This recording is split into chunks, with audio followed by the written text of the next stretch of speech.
Hi, Sam here for ProRaster Scientific. ProRaster Scientific version 2.2 is in store, so go to my website at robertsgeospatial.com.au. You'll find the ProRaster Scientific webpage, and you can hit this button to get it from Microsoft. That'll take you to the Microsoft store where you can purchase this product for $499 US. Or in your local currency, it'll be that price approximately converted to your local currency.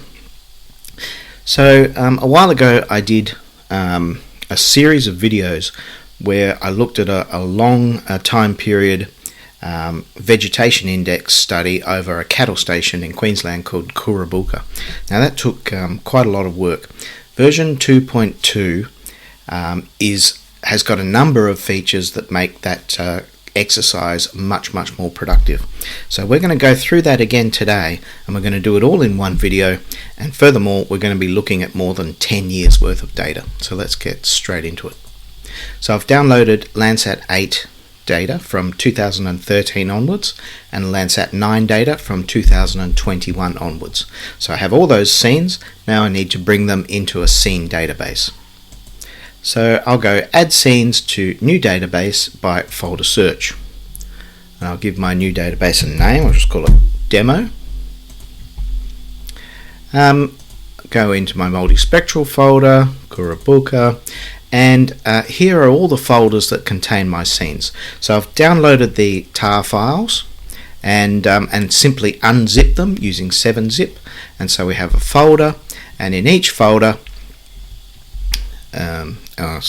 we're not in the right thing, but anyway, in each folder there's all your TIFF files.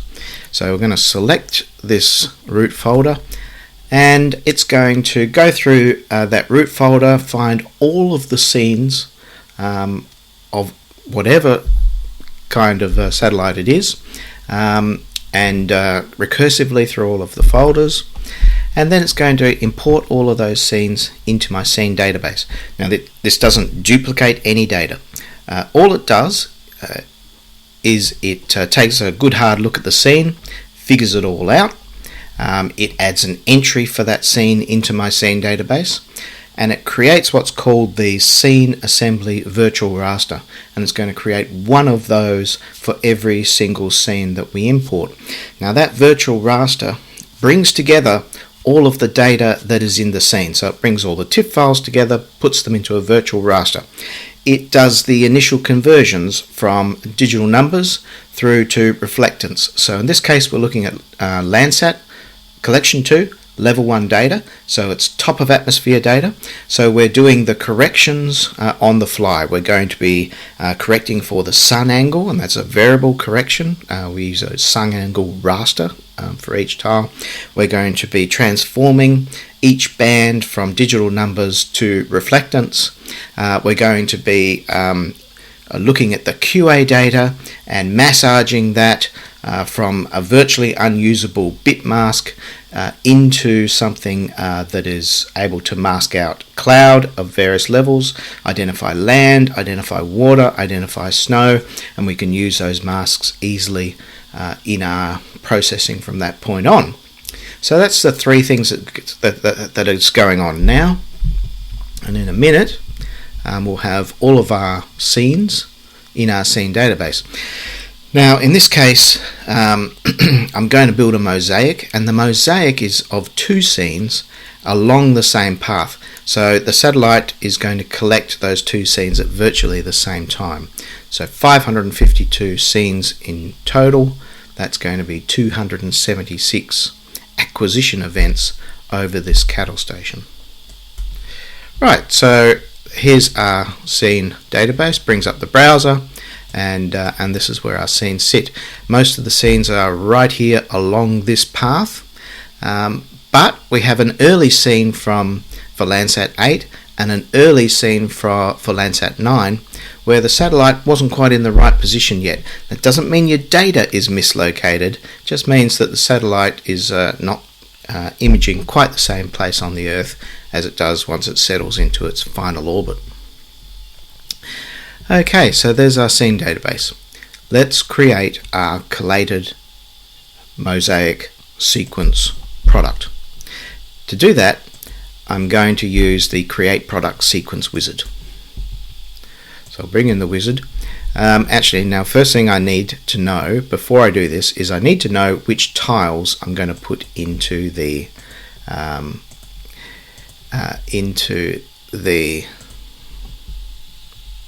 mosaic, and these are the tiles here. So you have this tile ID column, so we're going to need these strings, these text strings for the wizard. So I'll just select those two tiles, and they're the two tiles that I've collected for the whole study, and I'm going to go tile ID to clipboard, and that's just going to copy it up to the clipboard. So we have that now. Let's go back to our Create Product Sequence wizard. So I'm going to add a new product. I'm going to call it Demo 1 and hit Next. So so each time you run the wizard, it will create a script, and that will get saved, and you'll be able to come back to it, rerun it, edit it. So our script is going to be called Demo 1. We have to give it a unique name because they're all getting saved in the same place. So Next. Next, choose where all of your scenes are going to come from. So we're going to come from the demo scene database that I just created. Now it takes a look at that database and says, well, what have we got in it? And in this case, we only have Landsat. We only have Landsat 8 and 9. We only have Collection 2, and we only have the top of atmosphere raw product. So this is our query. If we had a mixture of different satellites, different families, different platforms, then we'd have to make a selection here to choose the scenes that we want. This begins the scene query. In this case, everything is good, so we'll hit Next. Now, what kind of product do we want to create? So I want a mosaic sequence, and I'm going to collate, or composite is a more common term, but in ProRaster Scientific we call it collating. So we're going to collate multiple scenes in time together to get a single data set at a point in time. And what we're going to do is we're going to bring data from previous acquisitions into our data set at the acquisition time that we want. So where we have cloud, we're going to replace that bad data with good data from previous acquisitions that have occurred earlier in time. So our Collated Mosaic Sequence. Now we specify our tile ID, so I'll just do a paste because they were copied to the clipboard before, and there are tile IDs that we want. Now when I'm doing collating, I generally want to order my scenes in the mosaic by proximity to the event date. In other words, I want the data that's closest to the event date for each frame in the sequence first, and everything else after that. And then we're going to mask, so we want to remove cloud. I'm going to keep land and water, so I'm just going to go for clear pixels. Hit OK. So now we've refined our scene query, and we've specified some of the parameters of our product. Now we need to tell the system how many events in this sequence, each event being at a particular time, how many events we want to create in this sequence. And it lists here all of the events from earliest time to latest time. And normally you would probably just leave it on earliest time and latest time. Then when you get some more data, you add it into your scene database, go back through and rerun the wizard with all the same settings, and having chosen earliest and latest time, well, it just adds in all the new scenes and updates your products. In this case, let's go from, I'm only going to process a portion of the data because we're going to be computing statistics, and we can't do that with the whole data set in real time. So I'll choose everything in 2014. In this case, we're going to work by acquisition, because each time the satellite goes over, we get an acquisition on both scenes, and that's the ideal way to work with this data.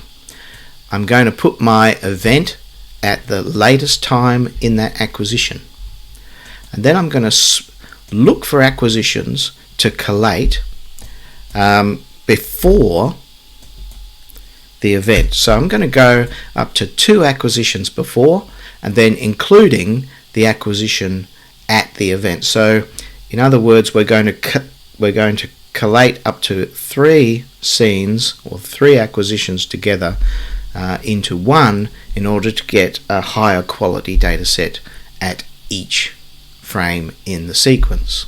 Let's hit next. Now I'm going to put this into a product database. I'm going to create a new one. I'll just call it demo and hit finish. Now it's going to create those products for us and put them into the product database. That's all done.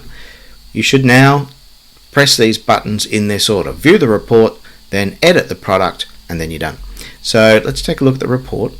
It's a little text report that it spits out for you. It tells you what scenes it's considered. It tells you the acquisition events.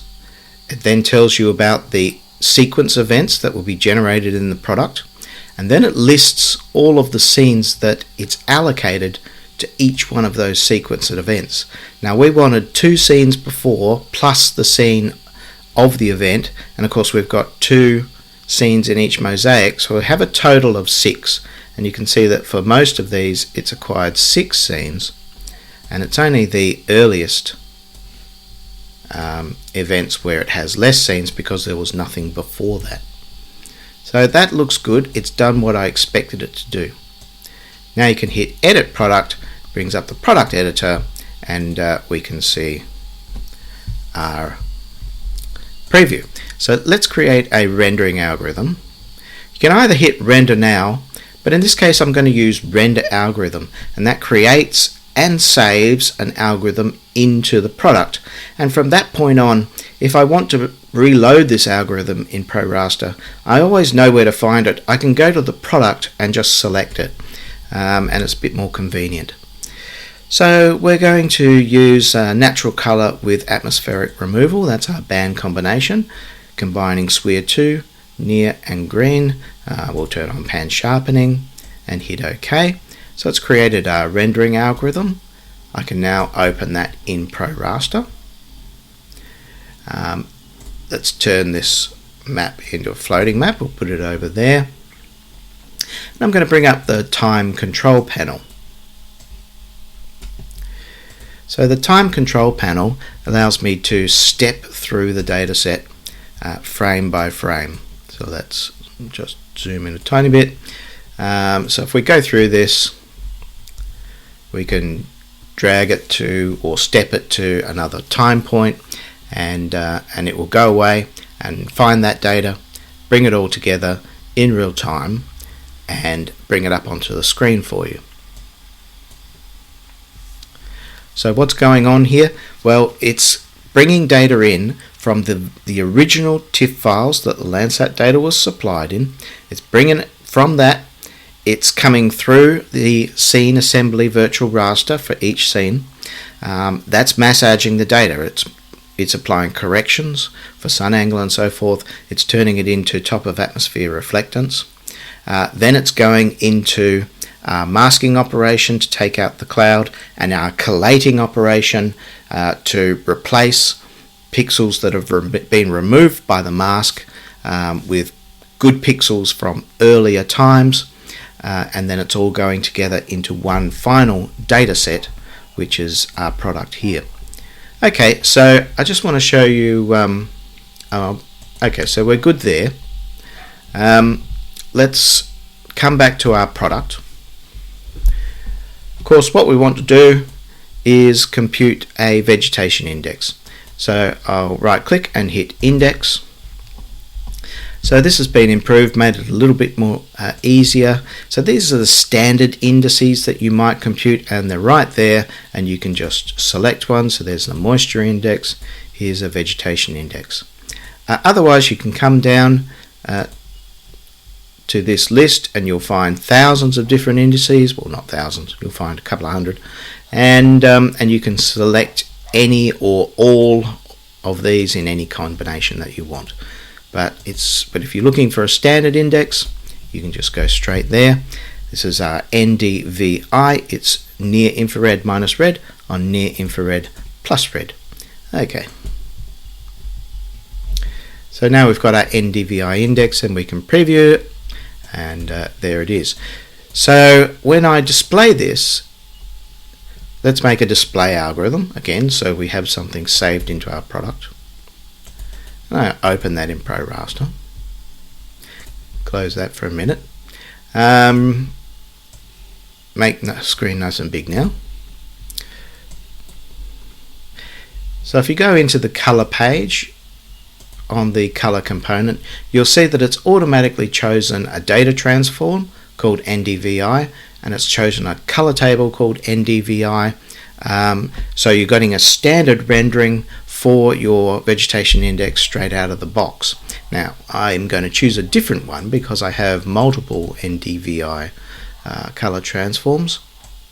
So I'm going to go for NDVI Arid, and this is one of the color transforms that now ship with ProRaster Scientific. I'm just going to give us a bit of a better contrast for vegetation index in an arid rangeland type setting. Let's go back to our time control panel and see what we get if we drag things around. So earlier on in the year, this is 2014, you can see that we've got some water coming down in through these river systems. Here's the, I think that's the Diamantina, and this would be the Georgina river systems, and that's created some green vegetation which quickly dies off. Tends to be the way in this area, and pretty soon you're going back to sort of arid conditions. Okay, so that's our NDVI. Let's come back in here, back into our product.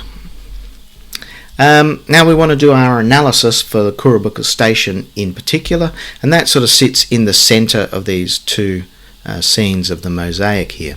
So we're going to clip that to a polygon. So I'll just do a clip operation. Where is it? Clip by polygon. Select my Coorabulka polygon here, and we preview that. Then we'll see that data set clipped to this odd looking polygon. From this point on, we can now do some statistics. So let's hit statistics and do a computation. Don't need to change anything, and away it goes. At this point, your computer is doing some real work. It's going through that whole processing chain. It's going right back to the base resolution data, the 30-meter data, and it's computing statistics. And in this case, we're doing it over the clipped data just for the Coorabulka Station. So we have a multi-dimensional raster data set here. It's a collated mosaic sequence. So we have 20, I think it was, time points in the time dimension. So 20 sort of frames in that sequence. And then at each frame of the sequence we have an NDVI data set. So we're computing statistics for each frame in that multi-dimensional raster for that NDVI band. So we're going to get out of it some multi-dimensional statistics, and we'll be able to look at the distribution, for example, of the vegetation index at each frame in that sequence. And you can see why I didn't do the whole data set, so we have more than 10 years data, but in this case we're just cutting it down to 1 year. If you want to do 10 years, then computing statistics does take longer.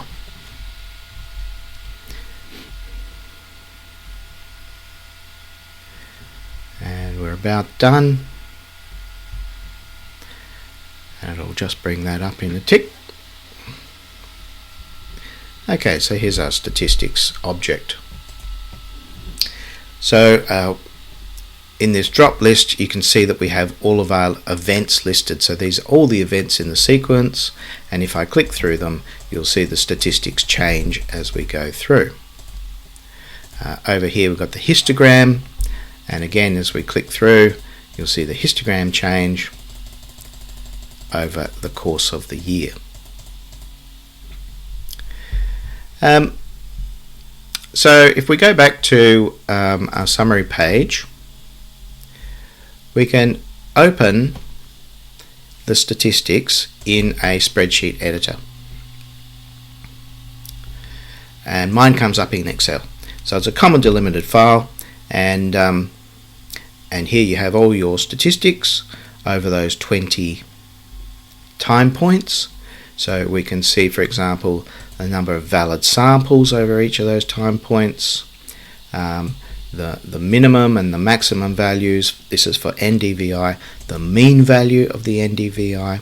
Over here is the sum. The sum is the total sum of all the NDVI values in the raster, and we're going to be looking at that a bit more later. And then we have the quartiles, which are derived from the distribution statistics, and then there's the cell-to-cell statistics. So we have all that data. That's all good. Right, so what I want to do now is to take my vegetation index and turn it into a proxy measure for the total amount of vegetation biomass that is available for my stock to consume over time on the property. So I've got a distribution histogram here for NDVI. Now I'm just going to make some arbitrary rules, but I'm going to say that any NDVI values that are less than 0.1 represent vegetation which has no commercial value to my stock. It's not consumable. And at the same time, everything that's over about 0.8 is probably noise. So we don't have vegetation that has those very high indices in this data set. So it's probably noise. Anything that's below 0 is likely to be water, a lake, or one of the river channels. So I'm going to clip my data to between 0.1 and 0.8, and I'm going to throw away all the pixels that are outside of that range. So let's add a calculator expression, and I'm going to do a clip operation. Clip the A00, which is my NDVI band, between 0.1 and 1.0. Hit OK. So now we have a clipped data set. And that will take out some of the pixels. You can see that on the preview now there are some gaps. So we have no consumable vegetation in those areas at all. Now the values between 0.1 and 1 and I wanted it between 0.8, didn't I? Hang on, we'll just edit that. I'll change that to 0.1 to 0.8. Hit OK. With virtual rasters, it's easy to change things because everything is virtual. Nothing happens until you actually look at it or compute it. Now I want to transform these numbers, which are between 0.1 and 0.8, to values between 0 and 1. So 0.1 represents no consumable vegetation, 0.8 represents excellent consumable vegetation. So I'm going to transform those numbers between 0 to 1. I could use a linear transform. So that assumes that as the vegetation index increases, the biomass index or biomass measure actually increases at the same rate. Or it might have some kind of different relationship. It might increase faster than that, or it might increase slower. I'm guessing that in this area it would increase slower. And it changes from area to area. So this sort of relationship will be based on where you're doing your study. So what I want to do is apply a data transform. There are a number of ways to do that. You can add a transform operation in the product. There's also a way to cheat here on the histogram page where you can do a transformed sum, and I'll show you how to do that in a minute. But firstly, we're going to do a transform operation. So in order to do a transform operation, we have to create a data transform. So I'll go into the data transform editor and I'll add a new data transform. I'm going to call this NDVI to oops, we can't see, NDVI to biomass. We don't need camel. Okay, so NDVI to biomass, and we'll just make it a linear transform. I need to provide some data values for the bandpass, so it's going to be 0.1 up to 0.8. These are my clipping limits. So those values are now going to be transformed to between 0 and 1. Hit OK, and that's going to save into there. Then I can add a transform operation to my product, choose that data transform that I just created, hit OK. And now we can do a little preview, and it's going to look basically exactly the same, but the numbers have changed slightly. So the numbers now, instead of between 0.1 and 0.8, they're now between 0 and 1. Now if I wanted to do a transform that is a non-linear relationship, there's a number of ways you can do it. So firstly, I could let's clone this data transform. I'll show the easy way to do it. So I'm going to go NDVI to biomass lower. In other words, I don't think the correlation is 1-to-1, and I think that as NDVI increases, biomass doesn't increase as fast. Now this time, instead of using a linear, I'm going to use a sigmoid transform. Now if you put in a sigmoid transform, you have it's a curve, and it either goes straight, or it curves down, or it curves up. So if you put in 0, you get the equivalent of a linear transform. Again, I've got my bandpass between my data values of 0.1 and 0.8. I have to define that. If I put in a positive value, say 0.25 for my sigmoid transform, then I'm going to get a lower curve. So hit OK. And I can come into my transform operation and I can change that to biomass lower. And now everything will go a little bit lighter in color. We can't really see that, but if we were to do statistics, we'd see those numbers. And just going back into the data transform editor, if we wanted the inverse relationship where we think that that biomass increases faster than NDVI, then we put in a negative value for our sigmoid function, so a negative k value of say 0.25. So now we're going to get a faster relationship, so we'll get more vegetation biomass. So what I can do now is compute statistics for this. So we're going to use lower, hit OK. I'm going to add a statistics object, hit OK, and it'll start computing. And that will eventually create something.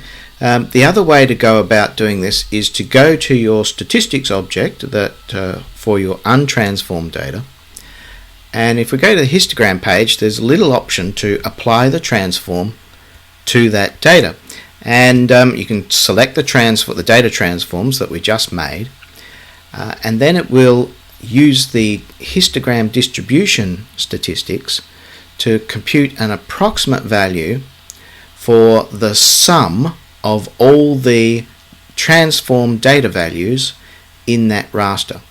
So so over the entire cattle station, for example, that sum would represent the total mass, a proxy measurement of total mass of consumable vegetation. And so that means you don't have to compute these statistics, which can be a lot faster. However, that value that you get isn't 100% accurate. It's just an estimate made from the distribution histogram. It's going to be correct to within about 1%. So we'll do that trick in a tick. Just wait for this to compute.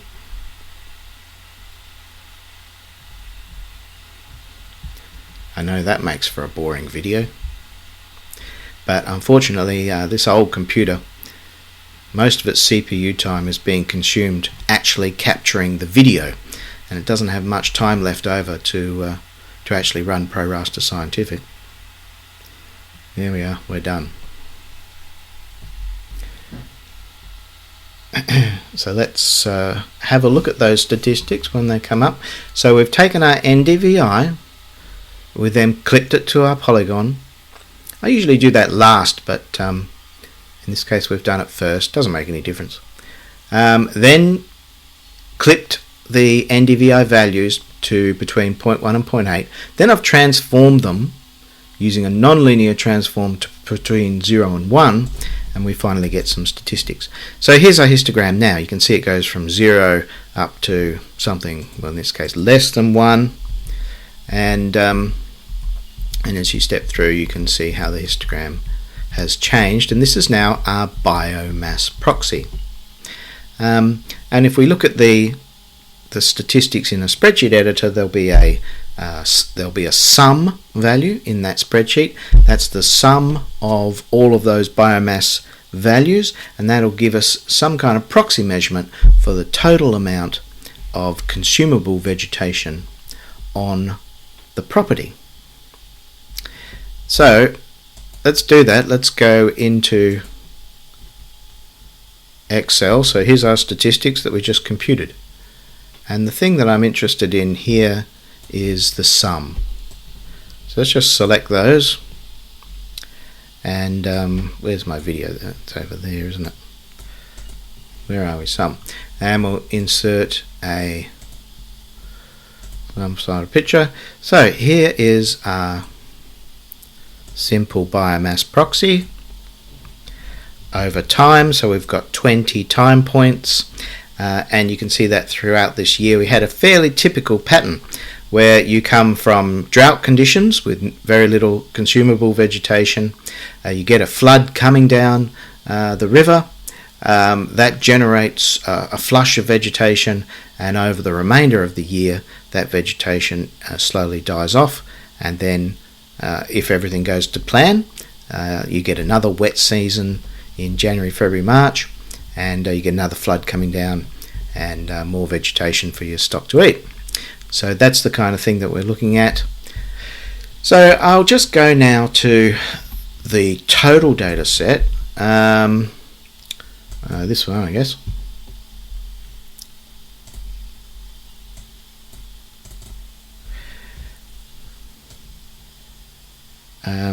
So we've got a graph here. I guess I know my video will be getting in the way. So I'll just go over here. How do I view zoom to the selected? Oh yeah, oh that's okay. So here is our biomass, nonlinear biomass computation for the whole data set. 2014 was this little section in here that we just did. But if you look at the whole data set, which is over a period of more than 10 years, then you can see the pattern. You have a flood, then a flood the next year, a flood the next year, then this year there's no flood, so they had a bad season, then a flood the next year, then a big flood this year, which generates a really good year for farmers, another flood that year, this year no flood, so we had another bad year, and then we've gone into a series of wet years where in fact you have multiple floods, so we have a flood here, then another one comes down and wipes out the vegetation from the first flood, and it continues on. So a couple of very wet years in the last couple of years.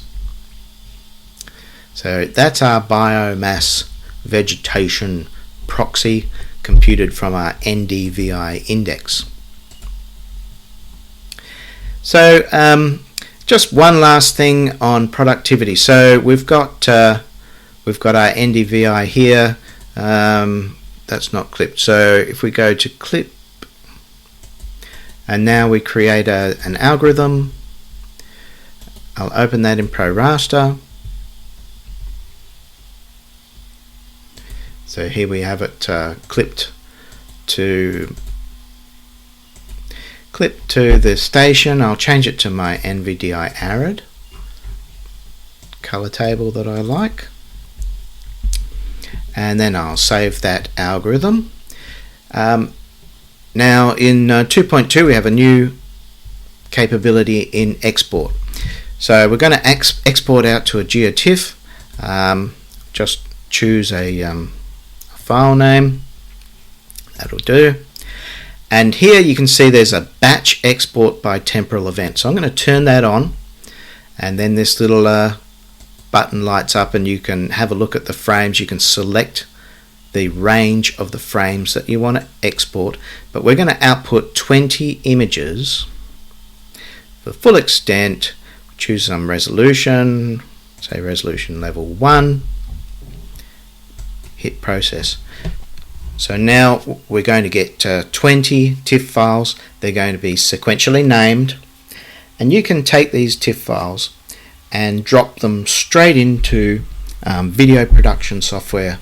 Like, for example, I use OpenShot, which is free. It automatically identifies that the TIFF files are part of a sequence of images. You give it a frame rate, and it will just create a video for you of your imagery over time. So I'm not going to create that video, but if we have a look to see where here's our TIFF files coming out now. So no, don't do that. So there we go, we get our flood, vegetation, then slowly goes dry again throughout the year. Anyway, so those images are all being generated, and then you can take those and stick them straight into your video software. So that's ProRaster Scientific version 2.2. It's the productivity edition. It makes doing all these things far faster and easier, and you can get very high quality results out of this software very easily. It's on the Microsoft Store. It's $499 US. So go out and do yourself a favor. Thanks for watching.